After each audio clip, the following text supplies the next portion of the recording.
my name is Gabby and welcome back to my channel, or if you're new here, then welcome to my channel, and today's video is going to be some found family book recommendations. Found family is one of my favorites, if not my favorite trope to read, watch, have exist just in general. And I have books that either have a major focus on found family or found family elements that I really love, and we are going to be talking about some of those books today. Their content warnings will be linked down below in the description, and let's go ahead and get into it. Book recommendation is going to be Honey Girl by Morgan Rogers. This follows our main character who has just completed her PhD in astronomy. When she goes to Vegas, she ends up getting drunk and marrying a woman who is a complete stranger to her, which is very out of character. Feeling lost and frustrated with her career path, she flees from her parents and society's high expectations of her and moves to New York to live with her new wife. However, when reality begins to show itself again, our main character must face all that she has been running from. There are a lot of things that I love about this book, and so many incredible and beautiful scenes and moments. I grew very attached to these characters very quickly, and there's a lot of chemistry and a lot of love between the characters. And on that note, this book does have more than one instance of found family dynamics, but they are all just as lovely to read. And I feel like this book is also one that really highlights the importance of found family. And speaking of family, this book also explored the impact that the expectations from her parents and also society have had on our main character as a queer black woman. It dives into loneliness and melancholy and mental health, but also happiness in a way that really resonated with me. And I thought that this book really captured those feelings throughout the entire atmosphere and just the entire tone of the book, which definitely doesn't always make this book the easiest to read sometimes. So again, content warnings will be in the description. This was a book that I knew that I was going to love from the second that I found out about it, and I still think about this book to this day, and also one of my favorite romances that I read last year. We are now going to go from one of my favorites of last year to one of my favorites of this year with One Last Stop by Casey McQuiston.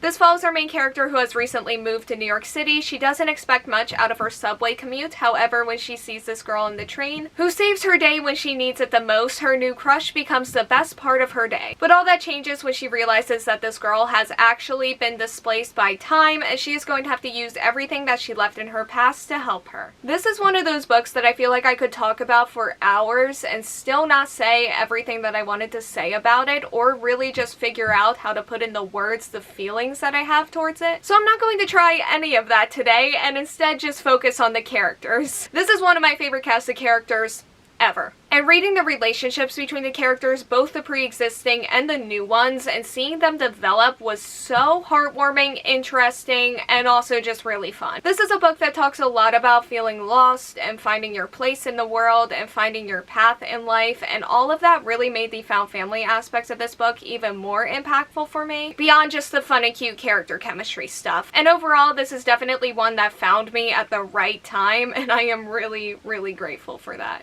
Next up is going to be Raybearer by Jordan Ifueko. This is a West African fantasy that follows our main character who was raised in isolation by her mother, who was often absent from her childhood. When she reaches the right age, her mother sends her to the capital to compete with other children for a spot on the Crown Prince's Council. Each member gets connected to the others through the Ray, which creates a very deep bond between all of them. This is a closeness that our main character really craves. However, her mother made a wish for her to kill the Crown Prince, and she is being compelled to obey that wish. So this whole thing is mostly just for the first book because I started the second one, but not at the right time at all, so I never finished it, and honestly at this point I would just have to reread it. So yeah, this is just for the first book, which honestly is fine, because this first book is incredible. And one of our main characters literally handpicks his family, and there's a lot of love between all of them. I would love to see more of that actually, and just more of some of the characters that we don't know so much about, but we do get told of them and some of the things that they're doing and some of the bonds that they're forming, besides just like the overall big Ray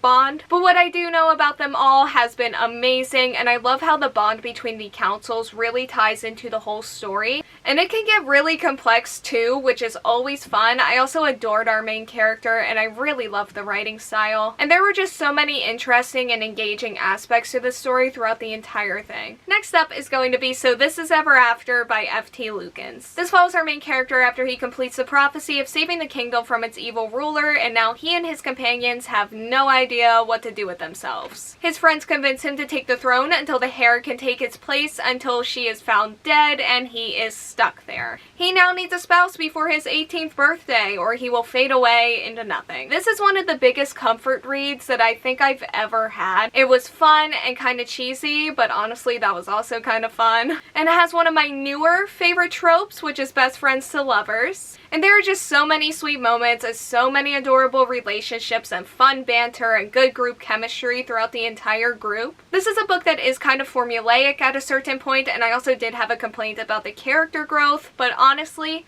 I don't care about any of that. Everything about this book was just so sweet. My heart is still perfectly content and happy with it. And when I think back on this book, all I can really think about is just how cute and how fun and how comforting the characters and the story was as a whole.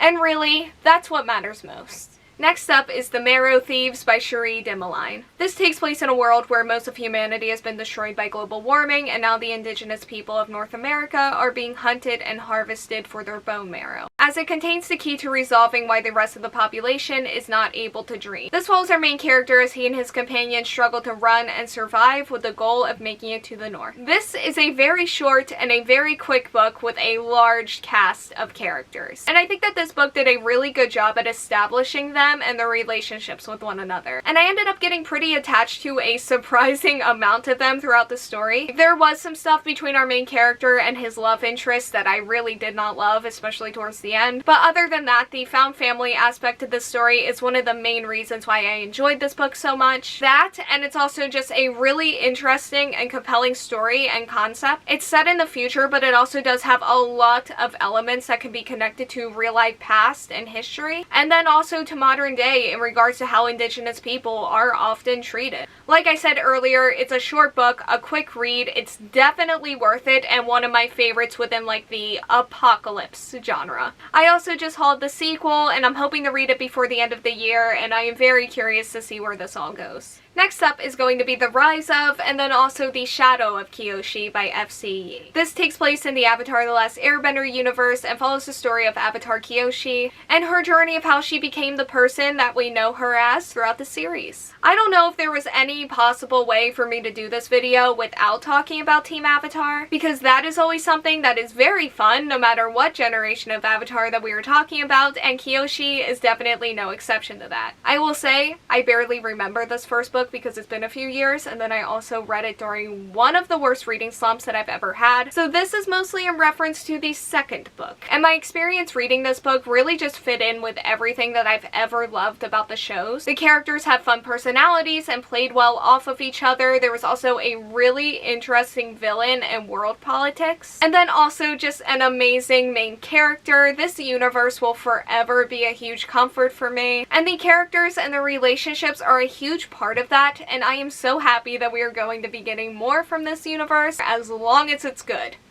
Please be good. And finally, this next one is just more of a bonus / honorable mention because it needs to be reread before I talk about it in depth again, because it has been a few years since I last read it. But next up is going to be The Good Luck Girls by Charlotte Nicole Davis. This follows a group of girls who were sold to a welcome house when they were young and branded with cursed markings. When our main character accidentally kills a man, the girls have to risk everything and make a dangerous escape from the house to try to find their freedom, their justice, and their revenge, all while being pursued by the country's most powerful human and inhuman forces. I don't read many westerns, and that's an understatement, but this is one that I really did end up enjoying, and I remember really loving the found family dynamics in this book. So yeah, I need to reread it, especially if I want to read the sequel, which I do, because based on what I've heard about the sequel, I definitely think that I'm going to really enjoy it. So I definitely am really looking forward to diving back into this world. Okay, so that is all that I have for today's video. Thank you all so much for watching. Like, comment, subscribe, hit the bell, and answer the question that'll be around here